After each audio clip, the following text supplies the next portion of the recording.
spirituel. Voilà, donc ce sont des gens qui auraient travaillé, qui travaillent pour l'ennemi sans le savoir ou en les sachant aussi, parce qu'ils les font volontairement. Mais malheureusement, leurs œuvres ne seront pas reconnues et ils se trouveront étrangers devant le Seigneur. Voilà, ne travaillons pas, ne perdons pas le temps pour le Satan, pour travailler pour ses œuvres. Et l'ennemi utilise cette voie pour séduire malheureusement bon nombre d'entre nous. Dieu donne lentement, mais sûrement.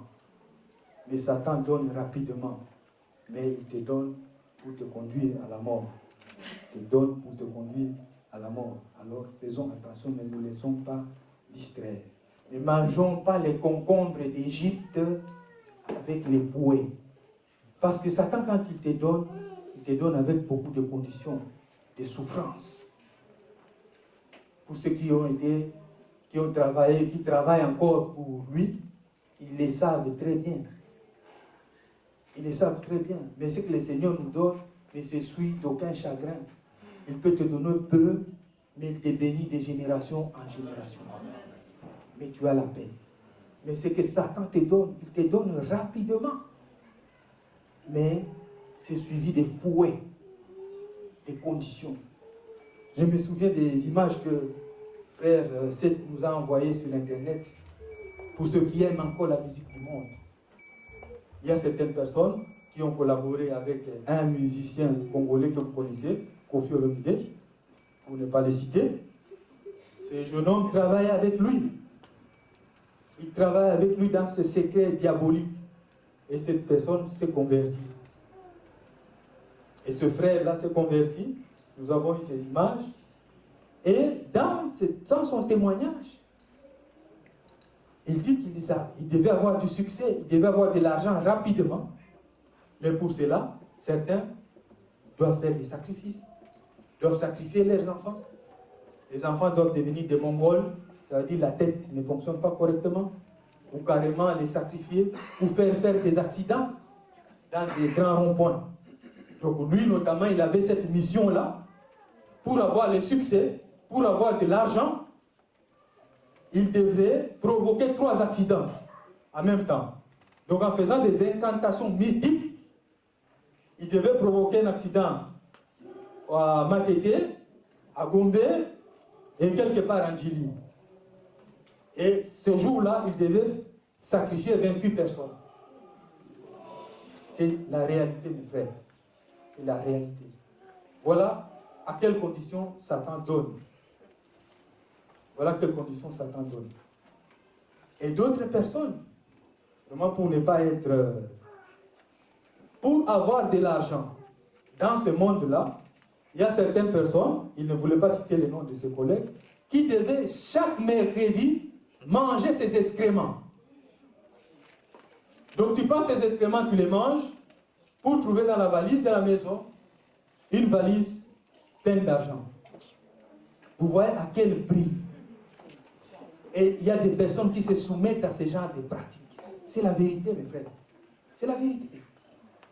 Il y a d'autres personnes qui ont des boas vomisseurs dans leur lit. Dans leur lit. Ou des crocodiles vomisseurs. C'est-à-dire, tu fais des sacrifices, des incantations, tu rentres dans ta chambre, ce boa-là, il t'enroule, et après tes incantations mystiques, ce boa-là te vomit de l'argent. Il y a beaucoup d'hommes d'affaires, beaucoup de personnes qui ne sont pas avec Dieu, qui sont dans ces pratiques mystiques, dans leur maison. Et tu vois cette personne-là rouler grosses carrosses, habiter de grosses villas, et tout ça. Et toi, en tant que chrétien, tu le vois, tu l'envies. Tu dis, oh, regardez ces gens du monde, il ne prie même pas. Regarde dans quelle villa il vit. Il n'y a pas de crise chez lui. Tout ça, il a de l'argent, il distribue de l'argent, il fait ceci, il fait ceci. Est-ce que tu sais à quelles conditions il a cet argent? Toi, mange tranquillement tes légumes. Tes enfants ont une très bonne santé. Tu es en paix avec le Seigneur. Tu prends la Bible, tu loues le Seigneur, tu cloues, tu délivres, tu fais. Mais tu es dans la paix. Mais ces gens-là, vous ne savez pas comment est-ce qu'ils vous envient. Parce qu'ils savent qu'ils reçoivent cela au coup de fouet. Parce qu'endurer ce qu'ils sont en train d'endurer là, malgré la fortune qu'ils ont, je vous assure, quand ils sortent à l'extérieur, ils ont des yeux rouges. Et ce sont des gens qui ont du mal même à partager ce qu'ils ont. Tu vas voir, mais ce monsieur-là a beaucoup d'argent. Il a 30 véhicules dans la maison. 30 véhicules. Et dans sa propre famille, il y a des gens qui sont des piétons. Mais c'est paradoxal, monsieur. Comment est-ce que tu vas faire 30 véhicules? Et tu te lèves le matin et regardes seulement mes 30 véhicules sont là. Mes vestes sont là. Mais il sait à quel point. Mais Satan ne donne pas. Satan endurcit ton cœur. Satan fait que tu sois mauvais. Très mauvais. Très méchant. Tu ne peux même pas partager.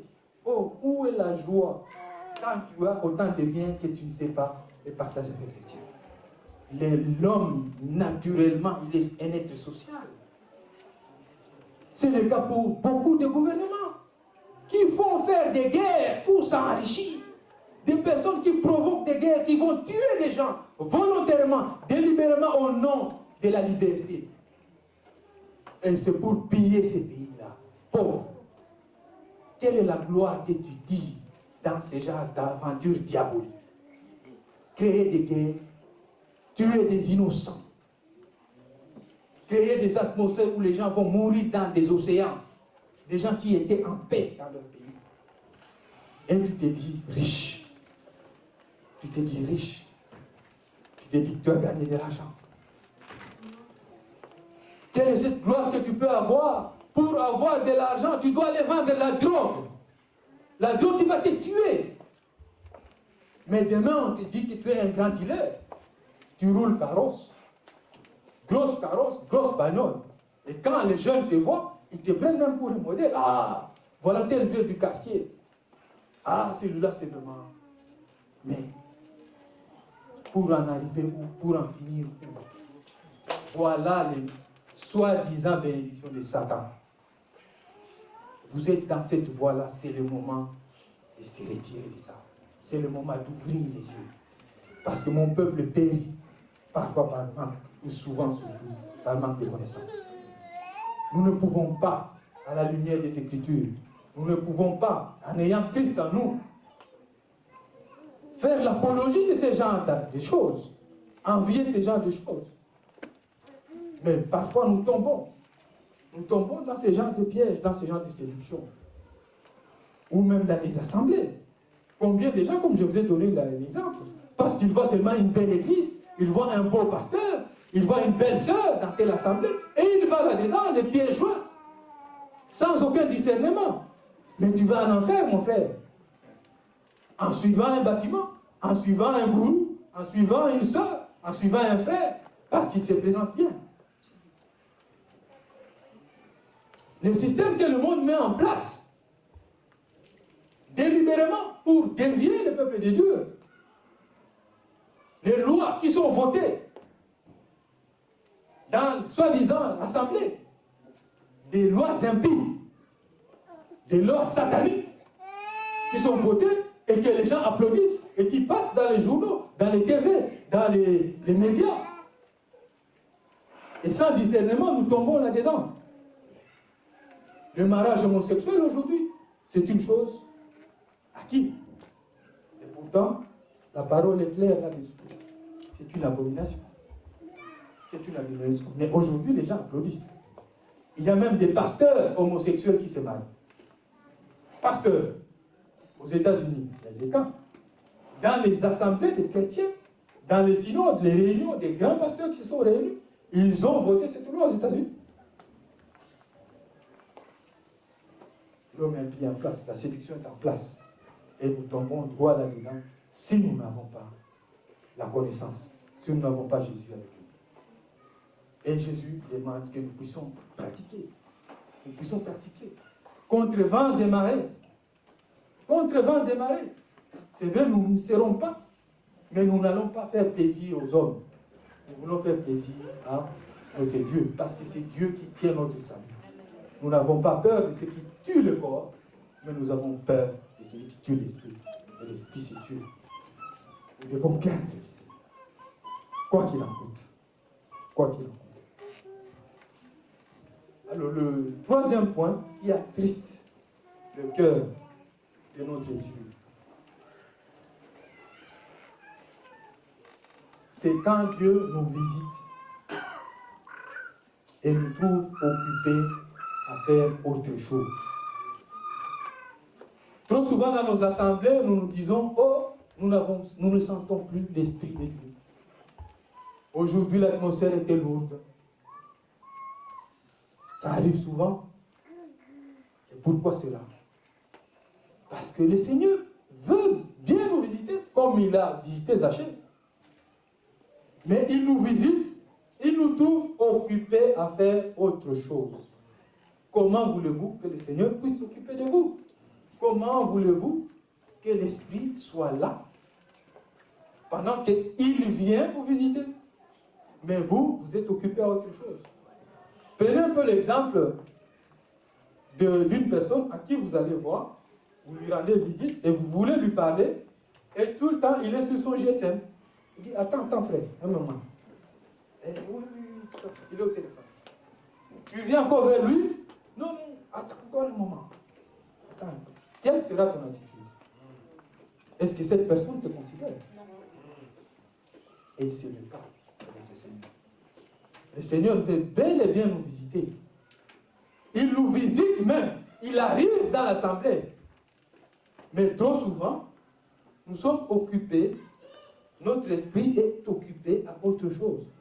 C'est pourquoi nous n'arrivons pas à enchaîner quelques heures de prière. Parce que notre esprit est occupé à autre chose. Il y a beaucoup de personnes qui sont ici dans l'assemblée. Au moment de la prière, ils sont en train de compter les mouches qui se passent dans la salle. Comment voulez-vous qu'à ce moment-là, le Seigneur puisse te visiter? Parce que ton esprit est occupé à autre chose. Même si physiquement, tu es là, même si physiquement, tu es en train de rabâcher certaines paroles qui sont censées, hein, quand quelqu'un qui est à côté de toi, il entend, il dit, ah frère à côté, en tout cas, le ciel est en train de bouger. Alors que son esprit n'est pas là. La sœur, mais l'esprit n'est pas là. Il est en train de penser à ce bout de côte qu'il va acheter après le marché. Après l'assemblée, ah non, est-ce que ça n'est pas encore fermé là-bas?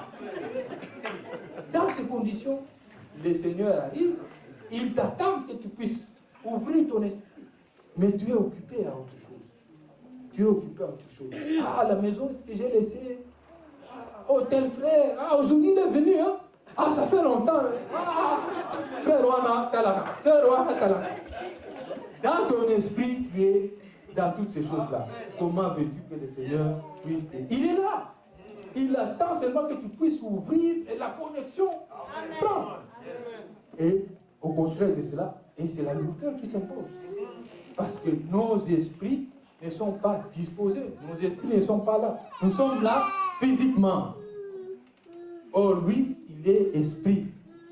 Il est esprit. Il faut disposer nos esprits. Et malheureusement, nous ne pouvons pas voir ce qu'il y a dans ton esprit. Je te vois, c'est vrai, si le Seigneur ne me révèle pas ce qu'il y a dans la tête de Bénédicte, je ne saurais pas. Je ne saurais pas. À moins que je sois magicien. Voilà. Et encore.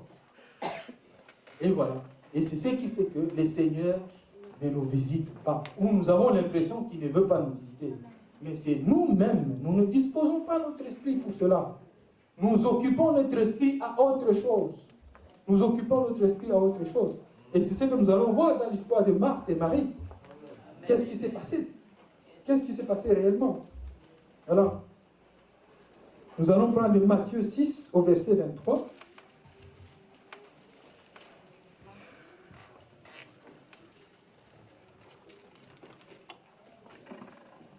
Dans un premier temps, et dans un deuxième, nous allons prendre Luc 32, 32. Commençons par Matthieu 6, 23. Celui qui a trouvé peut lire au nom du Seigneur. Mais si ton œil est en mauvais état, tout ton corps sera dans les ténèbres. Si donc la lumière qui est en toi est ténèbres, combien seront grandes ces ténèbres? Matthieu. Matthieu 6, 23, c'est ça? Amen. Ok. Alors, Luc 12, 31.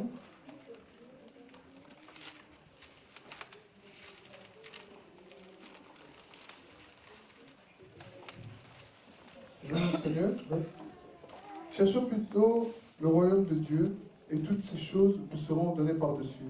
Voilà, c'est arrêté. Donc ce passage nous interpelle que nous ne nous attardons pas aux futilités. Et généralement, nous faisons l'inverse. La parole nous interpelle en disant tout simplement que nous devons d'abord chercher le royaume des cieux. Et tout le reste nous sera donné par surcroît. Mais qu'est-ce que nous faisons généralement? Nous commençons d'abord par chercher ce qui est futile. Nous occupons notre esprit par ce qui est futile. Et c'est par la suite que nous voulons atteindre le royaume des cieux. Généralement, nous faisons l'inverse. Et la parole est claire là-dessus. Commencez d'abord par chercher le royaume des cieux. Cherchez d'abord Jésus. Mettez-vous en connexion avec Jésus et tout le reste va suivre. Tout le reste va suivre. Mais ne commençons pas par l'inverse. Cherchons d'abord des préoccupations du monde, on se préoccupe d'abord du monde, et puis après, quand on est bloqué, à ce moment-là, on commence à chercher le royaume des cieux. Et c'est souvent ce que nous faisons. Et c'est dans cette optique-là que le Seigneur n'arrive pas à nous visiter. Il veut bien nous visiter, mais si nous appliquons cette démarche contraire, nous allons voir que sa visitation est difficile. L'atmosphère est lourde. Le Seigneur n'agit pas dans nos vies. C'est à cause de cela. Donc nous le confirmons aussi dans Luc 10, 38 à 42. Luc chapitre 10, verset 38. Comme Jésus était en chemin avec ses disciples, il entra dans un village et une femme nommée Marthe le reçut dans sa maison. Elle avait une sœur nommée Marie qui, s'étant assise aux pieds du Seigneur, écoutait sa parole. Marthe, occupée à divers soins domestiques, survint et dit: Seigneur, cela ne te fait rien que ma sœur me laisse seule pour servir? Dis-lui donc de m'aider. Le Seigneur lui répondit: Marthe, Marthe, tu t'inquiètes et tu t'agites pour beaucoup de choses. Une seule chose est nécessaire. Marie a choisi la bonne part, qui ne lui sera point ôtée. Amen. Vous voyez là, il y a les deux sœurs qui reçoivent Jésus-Christ, comme Zachée a reçu aussi Jésus. Mais une des sœurs est au pied du maître, Marie. Mais sa sœur Marthe s'occupe de tout ce qui est cuisine, ses tracas, et tout ça. Et tout. Vous voyez, les deux ont choisi deux parts différentes. Et c'est la même chose comme on venait de le dire. Donc il y a des personnes qui se préoccupent de ce qui n'est pas utile. C'est vrai que le Seigneur devrait manger et que tout ça. Mais prioritairement, comme on dit, cherchez d'abord le royaume des cieux. Et tout le reste vous sera donné par surcroît. Marthe et Marie, Marie a choisi d'être au pied du maître. Mais Marthe s'est préoccupée. C'est comme beaucoup de gens. C'est vrai que nous sommes tourmentés par des factures, par ceci, par cela, tout ça et tout ça. Et nous oublions d'abord qu'il faut commencer notre journée dans le Seigneur et terminer avec les factures. Et terminer avec les préoccupations de ce monde. Terminer avec, commencer avec. C'est ça la priorité. On n'incrimine pas Marthe, mais c'est que nous lui reprochons, ce que le Seigneur lui reproche, c'est l'ordre des priorités. Le Seigneur veut que tu sois qu'il soit la priorité dans sa vie. Il veut le voir, il veut le sentir, et il veut le voir par tes actes. Tu le mets en premier lieu. C'est le number one. C'est le number one. La priorité des priorités, c'est lui. C'est ce qu'il veut. Et finalement, dès qu'il voit cela, le reste te sera donné par surcroît. Donc commence d'abord par la priorité et termine avec les accessoires. Mais ne fais pas le schéma inverse, comme a fait Marthe. Donc lui se préoccupe d'abord de manger, tout ça, au lieu de voir d'abord le royaume. Comme Zachée a vu le royaume, il s'est occupé d'abord du royaume et le reste. Et c'est ce que nous faisons dans la vie quotidienne. Souvent, nous nous occupons des accessoires. Nous ne faisons pas une bonne priorité. Or, notre priorité, c'est d'abord le Seigneur, c'est d'abord le royaume. Et le reste maintenant nous sera donné par surcroît. Le reste nous sera donné par surcroît. Et vous voyez, le Seigneur fait l'apologie même. Il est dit, hein, Marie a choisi la bonne part. Il a choisi la bonne part. Le royaume. Et tout le reste va suivre. Ça ne nous empêche pas d'être hospitaliers, hein, de faire la semoule aux personnes qui nous visitent. Mais cela doit se venir après. Après que j'ai honoré le Seigneur, après que j'ai fait tout ce que j'ai à faire. Pour une petite anecdote, j'ai visité une assemblée. Je suis parti, c'est même dans les assemblées où on enlève Jésus, les assemblées non christocentriques.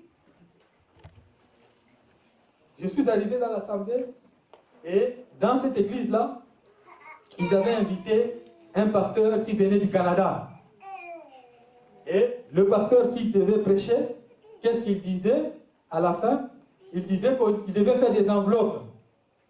Et des enveloppes qui devaient constituer, donc ils ont fait d'abord les offrandes, un panier d'offrandes est passé, après le panier de la dîme est passé, les gens, ils sont venus, ils ont donné les offrandes, ils ont donné la dîme, et à la fin, le monsieur, le pasteur canadien là, qui présente le responsable de cette église, et qu'est-ce qu'il dit? Il dit maintenant, préparez une autre enveloppe pour votre Melchisédek.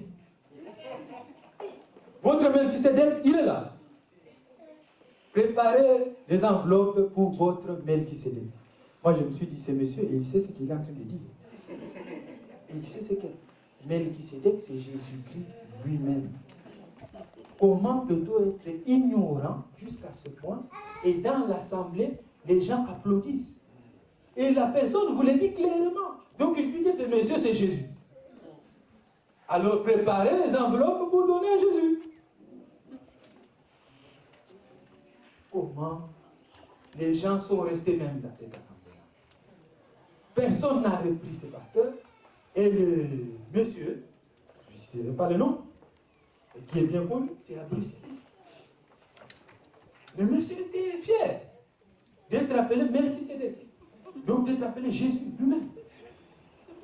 Et les gens, l'assemblée, les gens sensés, qui ont la parole, qui ont la Bible devant eux, ils sortent encore, après avoir donné toutes ces offrandes-là, ils viennent encore avec des portefeuilles. Là, c'est lui-même maintenant qui prenait à la main propre. Moi-même, j'ai vu de mes propres yeux, j'ai entendu de mes propres oreilles. On ne m'a pas raconté. J'ai vu ça. Et les personnes viennent avec l'argent. Ils viennent lui donner. Lui-même, il dit. Et il te met la main sur la tête. Sois béni. Sois béni. Il prend l'argent. Il prend l'argent. Melchisédek. Melchisédek. Melchisédek. Melchisédek. Nous prenons notre propre malédiction. Nous sommes maudits. Et ce monsieur la met la tête sur les gens. Il prend l'argent. Il n'est pas seulement voleur, et nous aussi, nous lui donnons l'occasion d'être voleur parce que nous avons la Bible, nous avons la parole. Qu'est-ce qu'elle fait dans nos bras? Pourquoi nous sortons avec les Bibles? Qu'est-ce que nous en faisons? Ça orne seulement nos bibliothèques ou quoi? Nous devons être comme des béréens. Nous devons vérifier ce qu'on nous dit. C'est pourquoi nous avons la Bible, nous avons la parole. Vous connaîtrez la vérité, et la vérité vous affranchira. La vérité ne vous rendra pas esclave, surtout pas d'un homme. Il passera au jugement comme vous. Il sera même pire que vous. Le Seigneur peut-être ne les reconnaîtra même pas. Mais vous, vous allez encore lui donner de l'argent. Et à quel nom? Au nom de Melchisédek. Vous l'appelez Melchisédek, Jésus lui-même. Quelle abomination. Ça s'est passé ici. Moi-même, j'ai vu ça. Mais avec la grâce que nous avons d'avoir cette parole, cette lumière, nous arrivons à voir l'abomination devant nos yeux. C'est pourquoi nous devons saisir cette réforme. Parce qu'elle nous ouvre les yeux. Elle nous ouvre les yeux, nous épargne de ce genre d'aberration. De ce genre des crimes. C'est vraiment de ces pratiques démoniaques. Une église qui n'est pas christocentrique n'est pas une église de Dieu. Et beaucoup d'églises ont remplacé Jésus par leur gourou. Et nous allons dans ces gens d'église et nous buvons ces gens d'eau polluée. Et tu vois des gens qui vont là. Et tu vois nos frères et sœurs qui quittent même la réforme pour aller dans ces genres de cercueils, dans ces genres de tombeaux. Ce n'est pas les bâtiments qui sauvent. Ce n'est pas les pasteurs qui sauvent. C'est Jésus qui sauve. Et quand tu as compris cela, tu ne peux pas être ballotté au vent des doctrines. Tu dois être ferme. Parce que Jésus est le roc. Il est solide et tu t'accroches à lui. Il peut y avoir quelques éléments de séduction, mais ne te laisse pas aller. Ne te laisse pas aller parce que tu es dans la souffrance ou dans la détresse. Mais le Seigneur te sortira de là. Si tu es fidèle, si tu vis dans la... Le Seigneur les a envoyés près des sacrificateurs parce qu'ils devaient aller se montrer qu'ils sont devenus purs. Et ils savaient que les miracles allaient se passer. Tous les 10 ont été guéris de la lèpre. Tous les 10 ont été guéris de la lèpre. Mais parmi les 10, il n'y a qu'un seul qui est rentré vers le Seigneur, qui est rentré vers le royaume. Et le Seigneur étant étonné, il s'est dit, ben, où sont les autres? Est-ce qu'ils n'ont pas été guéris? Ils ont été guéris, mais ils sont partis. Ils ne sont même pas venus remercier le Seigneur pour la grâce qu'ils ont eue. Il n'y a qu'un seul, et en plus, un Samaritain. Un Samaritain. Et voilà les choses qui blessent le cœur du Seigneur. L'ingratitude. L'ingratitude.